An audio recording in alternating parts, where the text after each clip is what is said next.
സർക്കാരിനെ പിന്തുണയ്ക്കുന്ന NSS നിലപാടിനെ രാഷ്ട്രീയ പ്രചാരണമാക്കാൻ CPM.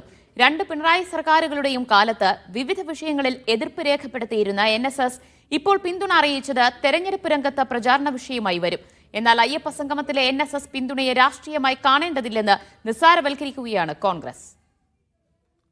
KPCC പ്രസിഡന്റ് ആരായാലും ശരി, ആ KPCC പ്രസിഡന്റിനെ താക്കോൽ സ്ഥാനത്ത് കൊണ്ടുവരുവാൻ ഈ ഗവൺമെന്റിന്റെ നേതൃത്വത്തിൽ ഇരിക്കുന്നവർ ശ്രമിച്ചില്ലെങ്കിൽ അധിക കാലം നിങ്ങൾക്ക് തുടരാൻ ജനം നിങ്ങൾക്ക് അനുമതി നൽകുകയില്ല, പ്രത്യേകിച്ചും ഇവിടുത്തെ ഭൂരിപക്ഷ ജനവിഭാഗം. ഈ ഒറ്റ പ്രസംഗം കൊണ്ട് കേരളത്തിലെ ആഭ്യന്തരമന്ത്രി സ്ഥാനത്തേക്ക് വന്നയാളാണ് രമേശ് ചെന്നിത്തല.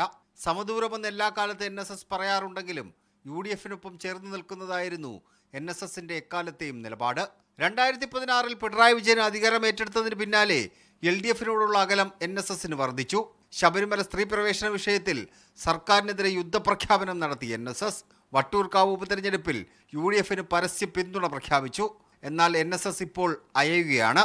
ആഗോള അയ്യപ്പ സംഗമവുമായി ബന്ധപ്പെട്ട് സർക്കാർ സ്വീകരിച്ച നടപടികളെ രണ്ട് കൈയും നീട്ടി സ്വീകരിക്കുന്നുണ്ട് NSS-ന്റെ ജനറൽ സെക്രട്ടറി സുകുമാരൻ നായർ.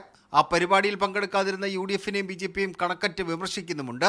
ഒരു കാലത്ത് NSS-മായി അടുത്ത ബന്ധം പുലർത്തിയിരുന്ന രമേശ് ചെന്നിത്തല ഈ വിഷയത്തെ നിസ്സാരവൽക്കരിക്കുകയാണ്. അവർ അയ്യപ്പ സംഗമത്തിൽ പങ്കെടുത്ത ശബരിമല ആയതുകൊണ്ട്, ശബരിമലയുമായി ബന്ധപ്പെട്ടൊരു കാര്യമായതുകൊണ്ട് അവരതിൽ പങ്കെടുത്തു എന്നുള്ളത്. NSS-നോട് ഞങ്ങൾക്ക് നല്ല ബന്ധമാണ് UDF-നും കോൺഗ്രസിനുമുള്ളത്. UDF-ന്റെ രണ്ടാമത്തെ ഘടകകക്ഷിയായ ലീഗും NSS-നെ നോവിക്കാൻ തയ്യാറല്ല.